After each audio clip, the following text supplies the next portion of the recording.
Selamat datang di channel Indah Kirana, channel tentang alur cerita anime Donghua. Yang suka dengan alur ceritanya, jangan lupa subscribe ya guys, biar gak ketinggalan alur cerita menarik selanjutnya. Tanpa banyak bicara lagi, mari dengarkan alur ceritanya. Semoga terhibur.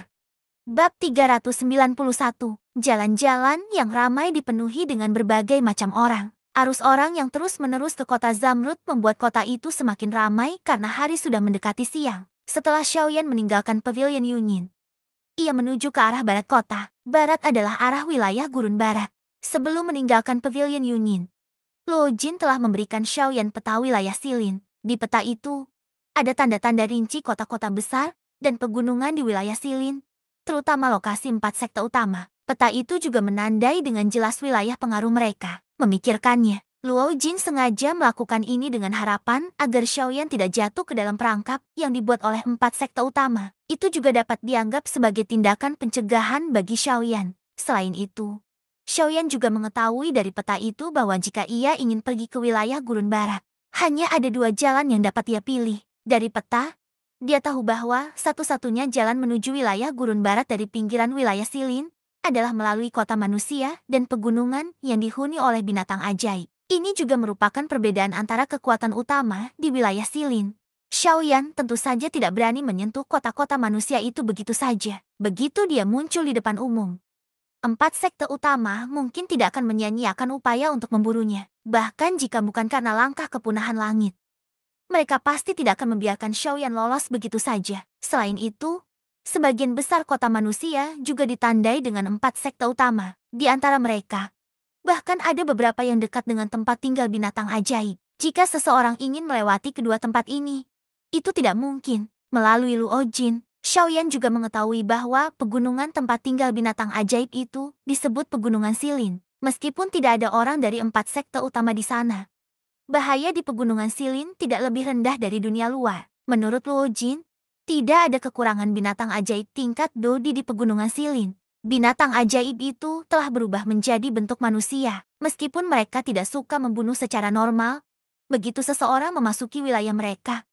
mereka tidak akan berbelas kasihan. Xiaoyan saat ini tidak lagi khawatir tentang binatang ajaib kelas Bandi. Xiaoyan yakin bahwa dengan kekuatan yang dimilikinya saat ini, dia tidak perlu takut pada siapapun di bawah kelas Dodi. Oleh karena itu, Xiaoyan agak tegas dalam keputusan ini, dan langsung memilih untuk menuju ke Pegunungan Silin. Bagi Xiaoyan, dibandingkan dengan 4 sekte besar, dia bagaikan ikan di air di Pegunungan Silin. Setelah memilih targetnya, Xiaoyan tidak menunda lagi. Dengan gerakan tubuhnya, dia dengan cepat melewati kerumunan dan terbang ke arah barat kota Zamrud. Namun, saat dia terbang, Xiaoyan tidak bisa menahan diri untuk tidak mengerutkan kening. Beberapa saat yang lalu, dia merasakan beberapa aura samar menyapu tubuhnya. Meskipun aura itu sangat samar dengan kekuatan spiritual yang menakutkan dari seorang alkemis tingkat 2, Xiaoyan masih bisa merasakan jejak niat dingin di dalamnya. Oh, kita masih di kota Zamrud.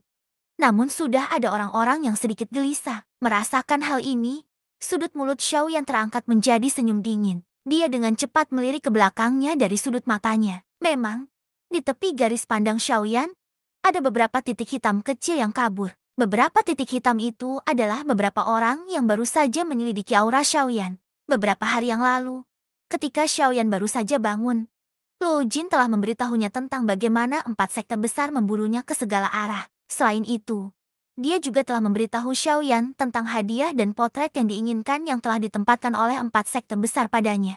Ketika pertama kali mendengar berita ini, Xiaoyan tidak bisa menahan diri untuk tidak tertegun sejenak. Namun, setelah itu, ekspresi di wajahnya dengan cepat berubah suram. Karena 4 sekte besar sangat ingin membunuhnya, Xiaoyan tentu saja tidak bisa duduk diam dan menunggu kematiannya. Lebih jauh, 4 sekte besar telah mengeluarkan hadiah untuk Xiaoyan di seluruh wilayah barat. Jelas, mereka ingin memaksa Xiaoyan untuk menunjukkan dirinya. Jika Xiaoyan tidak menunjukkan dirinya, orang lain akan berpikir bahwa dia pengecut. Namun, dengan karakter Xiaoyan, bagaimana dia bisa membiarkan orang lain melabelinya dengan label seperti itu? Haha, 4 sekte besar yang hebat. Langkahmu ini benar-benar jahat. Namun, jika kamu ingin menangkapku, kamu harus lihat seberapa kuat dirimu dulu. Xiaoyan tertawa dingin. Kecepatannya saat terbang maju tiba-tiba meningkat. Beberapa sosok manusia di belakangnya tanpa sadar sedikit mengernyit. Mereka saling bertukar pandang sebelum mengatupkan gigi dan dengan cepat mengejar. Dalam waktu singkat, Xiaoyan telah perlahan menjauhkan diri dari kota hijau zamrud.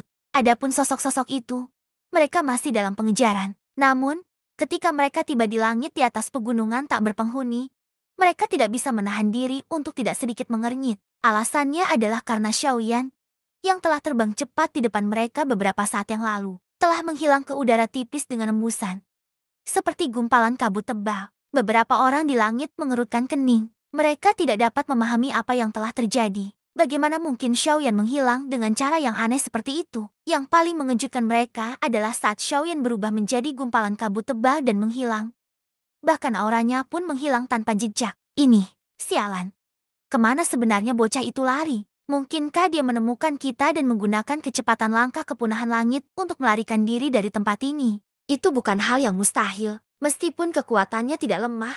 Bagaimanapun juga, kita berenam, 6 kaisar setengah bela diri bintang 8. Bahkan jika dia mendapat bantuan dari boneka dan naga petir itu, dia tetap bukan tandingan kita. Di antara ke-6 orang itu, seorang lelaki tua yang mengenakan gaun hitam meletakkan tangannya di belakang punggungnya. Saat dia mendengarkan kata-kata dari orang tua lainnya di sampingnya, dia mengangguk sedikit dan mulai menganalisis pikiran Xiaoyan dengan hati-hati. Namun, saat kata-kata orang tua ini diucapkan, tawa yang tenang dan dingin tiba-tiba terdengar dari lokasi yang tidak diketahui. Oh, benarkah? Aku benar-benar penasaran untuk melihat berapa banyak putaran yang bisa kau tahan melawan kekuatan gabungan dari 6 kaisar setengah bela diri bintang 8. Tepat setelah kata-kata itu keluar dari mulutnya, sebelum ekspresi dari 6 orang tua di langit berubah drastis.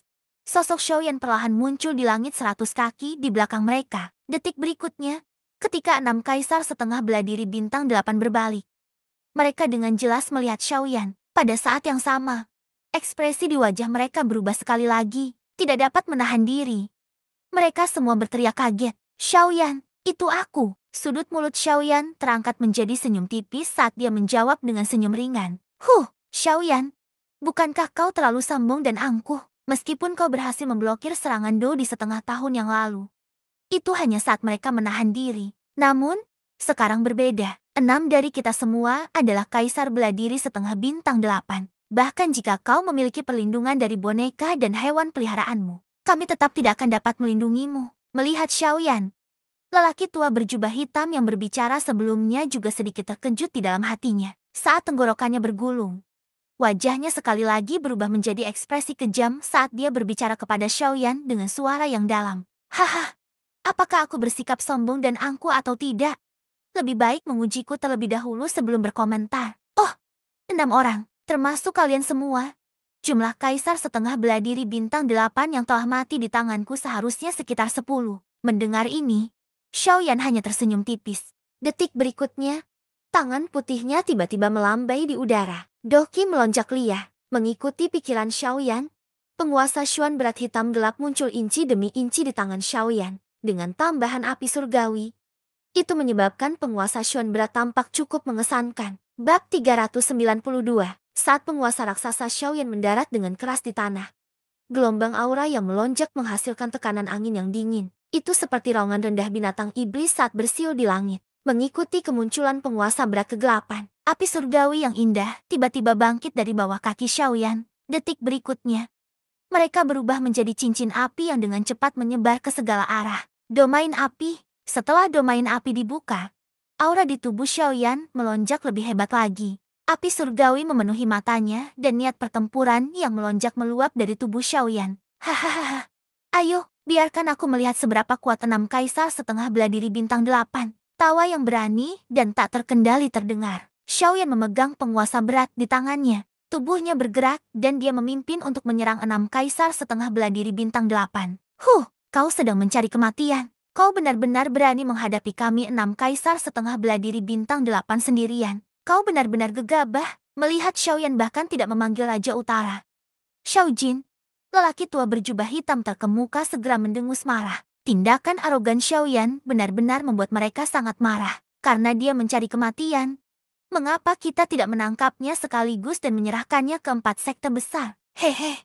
Semua hadiahnya akan menjadi milik kita. Seorang lelaki tua berkulit gelap di antara mereka berenam menatap Xiaoyan yang sedang melesat ke arah mereka. Mulutnya mengeluarkan ejekan menghina saat dia berbicara. Mendengar itu, yang lain juga memperlihatkan tatapan serakah saat mereka menganggukkan kepala. Terlepas dari berapa banyak orang yang dimiliki Xiaoyan, selama mereka dapat menangkapnya, hadiah dari 4 sekte besar akan menjadi milik mereka. Jadi, 4 kaisar setengah bela diri bintang 8 tentu saja tidak akan bersikap sopan. Maju. Mengikuti teriakan seperti guntur yang keluar dari mulut lelaki tua itu. Beberapa orang di sampingnya langsung mengangguk serempak. Seketika, doki di dalam tubuh mereka tiba-tiba melonjak keluar pada saat ini. Berubah menjadi banyak pilar cahaya doki dengan warna berbeda yang melesat ke langit.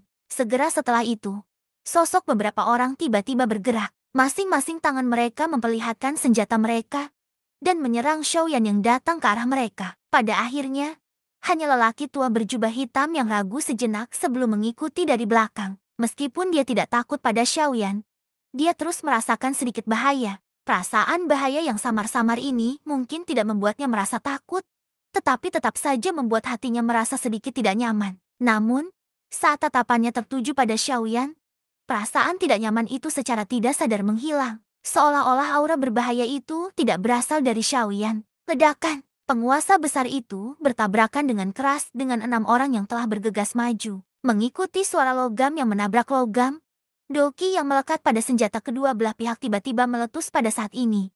Gelombang doki yang ganas tiba-tiba menyapu dari titik tabrakan antara penguasa besar dan 6 senjata. Pada saat ini, tubuh Xiaoyan dan 6 kaisar setengah bela diri bintang 8 semuanya bergetar, dan mereka dengan cepat mundur ke belakang. 6 kaisar setengah bela diri bintang 8 masih baik-baik saja. Mereka hanya mengguncang tubuh mereka dan berhenti 100 kaki jauhnya. Adapun Xiaoyan, di bawah serangan gabungan 6 kaisar setengah bela diri bintang 8, tubuhnya terlempar dengan menyedihkan sejauh hampir 100 kaki. Baru saat itulah dia berhasil menstabilkan tubuhnya. Bagi Xiaoyan saat ini, menghadapi 6 kaisar setengah bela diri bintang 8 sendirian masih terlalu berat. Xiaoyan, sepertinya kamu hanya bisa mengandalkan lidahmu yang tajam. Hari ini, kau ditakdirkan untuk dibawa pergi oleh kami. Pria tua berkulit gelap itu melangkah maju. Aura tirani milik kaisar setengah bela diri bintang 8 mengembun di depannya dan menyapu ke arah Xiaoyan. Mendengar ini, ekspresi acuh tak acuh Xiaoyan tidak banyak berubah. Apa yang dikatakan pihak lain itu benar. 6 kaisar setengah bela diri bintang 8 memang membuat segalanya sulit baginya. Namun, Xiaoyan bukanlah orang yang bisa diperlakukan dengan akal sehat. Jika ada yang berani meremehkan Xiaoyan, harga yang harus mereka bayar adalah rasa sakit sepanjang hidup mereka. Sepertinya aku hanya bisa mengurus mereka satu persatu. Baiklah. Biarkan aku melihat dengan tepat di mana batas kekuatanku saat ini. Saat pikiran ini terlintas di benaknya, Xiaoyan langsung tertawa terbahak-bahak. Dia menggenggam penggaris Xuan berat dengan erat, dan doki di dalam tubuhnya mengalir keluar dengan panik, memenuhi bagian dalam penggaris Xuan berat. Pola misterius di permukaan penggaris hitam pekat itu juga secara bertahap diisi oleh api surgawi. Penguasa 7 lapis pemecah langit. Saat teriakan menggelegar itu terdengar dari mulutnya, tubuh Xiaoyan tiba-tiba melesat maju dan menyerang dengan dahsyat ke arah 6 kaisar setengah bela diri bintang 8 di seberangnya.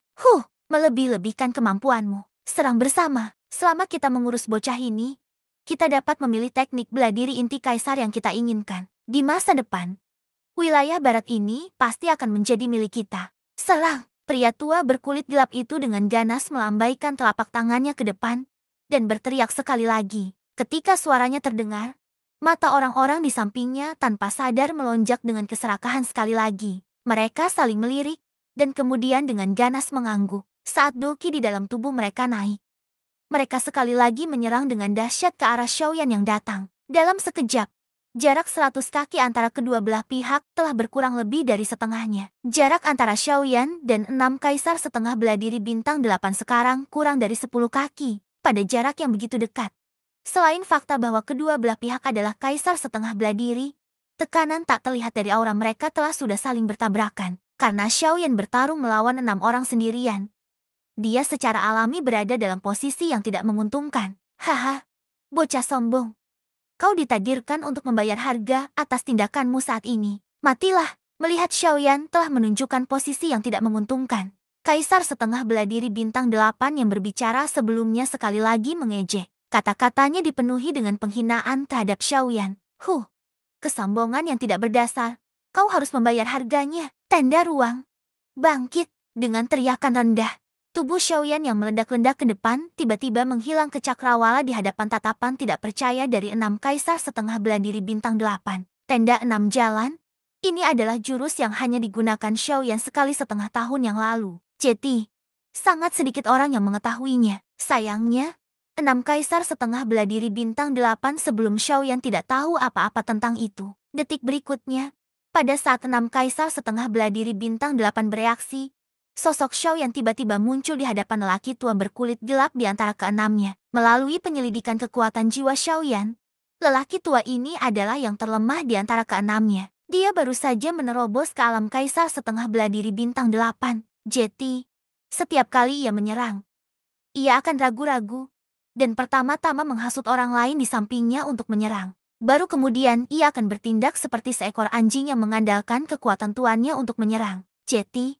Di mata Xiaoyan, lelaki tua ini adalah orang yang benar-benar hina. Meskipun kultivasi Xiaoyan lebih rendah dari lelaki tua itu, dalam hal mentalitas, dibandingkan dengannya, Xiaoyan adalah seorang ahli yang luar biasa. Dalam situasi seperti ini, ketika yang kuat menghadapi yang lemah, tentu saja tidak perlu ada rasa kasihan. Maka, saat lelaki tua berkulit gelap itu bereaksi, penggaris raksasa Xiaoyan menghantam dadanya dengan kejam. Penggaris penghancur langit 7 lapis. Satu penggaris. Saat penggaris itu turun, seseorang tewas. Bab 393. Di langit, Xiaoyan perlahan menarik pedang penghancur berat gelap di tangannya. Ketika dia melihat kaisar bela diri setengah bintang 8 yang berkulit gelap itu lagi, dia sama sekali tidak memiliki kekuatan untuk menahan serangan tiba-tiba dari pedang penghancur itu.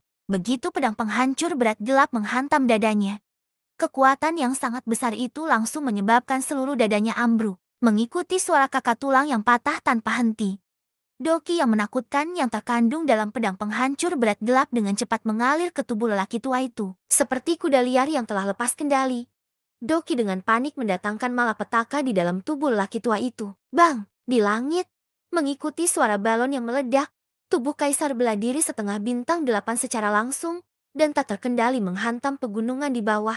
Segera setelah itu, suara gemuruh lainnya terdengar. Tubuh lelaki tua itu terkubur dalam di pegunungan di bawah, dan sosoknya tidak terlihat lagi. Melalui deteksi jiwa Xiaoyan, lelaki tua itu telah jatuh ke dalam kondisi terluka parah. Pada saat ini, bahkan menggerakkan satu jari pun akan sangat melelahkan baginya. Pada saat ini juga, 5 kaisar bela diri setengah bintang 8 yang tersisa akhirnya pulih dari keterkejutan mereka. Ketika mereka dengan paksa menghentikan tubuh mereka dan menoleh untuk melihat Xiaoyan, ekspresi di wajah mereka langsung berubah drastis. Sulit untuk membayangkan bahwa dalam sekejap ini, Xiaoyan benar-benar telah tiba di antara mereka berenam. Dengan kecepatan yang menakutkan seperti itu, kemungkinan bahkan kaisar bela diri setengah bintang 9 tidak akan dapat dibandingkan dengannya. Ini, Xiao Hui. Dia benar-benar melukai Xiao Hui dengan serius. Namun, ketika salah satu dari 5 yang tersisa memperhatikan lelaki tua berkulit gelap yang terkubur dalam di pegunungan di bawah,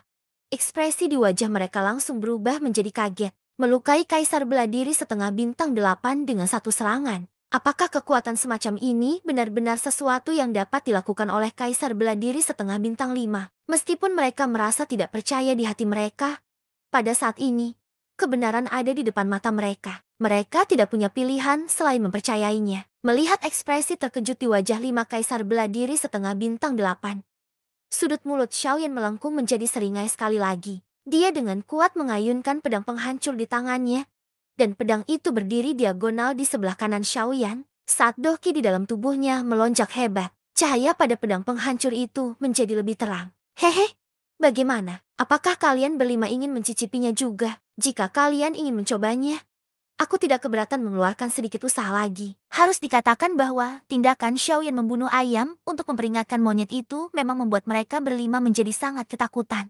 Memikirkan kasus tragis Xiao Hui, mereka berlima tidak dapat menahan rasa dingin yang dalam di hati mereka. Mereka benar-benar tidak ingin mengikuti jejak Xiao Hui. Meskipun mereka berlima sangat ketakutan di dalam hati mereka. Meskipun cara membunuh ayam untuk memperingatkan monyet itu tidak buruk. Tetapi seperti kata pepatah, ketika ada pahala yang besar, akan ada orang yang berani melihat manfaat di depan mereka, tetapi tetap acuh tak acuh. Bukankah ini sesuatu yang hanya akan dilakukan oleh orang bodoh? Selain itu, meskipun mereka kehilangan satu orang, masih ada 5 dari mereka yang tersisa. 5 kaisar setengah bela diri bintang 8 melawan satu kaisar setengah bela diri bintang 5. Jadi, bagaimana mungkin mereka takut? HMP, Xiaoyan, berhentilah mencoba mengintimidasi kami di sini. Meskipun kamu telah melukai Xiao Hui dengan serius, dia hanyalah yang terlemah di antara kami berenam. Orang tua ini tahu bahwa kamu seorang alkemis. Justru karena inilah kamu memutuskan untuk menyerangnya, dan bukan salah satu dari kami berlima. Kan, kali ini, orang yang berbicara adalah seorang lelaki tua lain yang mengenakan gaun bersulam. Selain lelaki tua berjubah hitam, dia adalah orang kedua yang hadir dengan kekuatan setengah kaisar bela diri bintang 8 tahap akhir. Dia juga bisa dikatakan sebagai orang terkuat yang hadir. Dengan demikian, kata-katanya cukup berbobot. Mendengar kata-kata itu, Xiaoyan tersenyum tipis. Terlepas dari apapun alasannya, paling tidak, setengah kaisar bela diri bintang 8 itu telah terluka parah olehnya. Melukai setengah kaisar bela diri bintang 8 dengan kekuatan setengah kaisar bela diri bintang 5 adalah prestasi yang menantang surga. Bahkan di seluruh benua, berapa banyak orang yang bisa mencapai prestasi seperti itu. Namun, pada saat berikutnya, kata-kata yang keluar dari mulut lelaki tua itu menyebabkan ekspresi Xiaoyan tanpa sadar berubah sedikit setelah mendengarnya. HMP.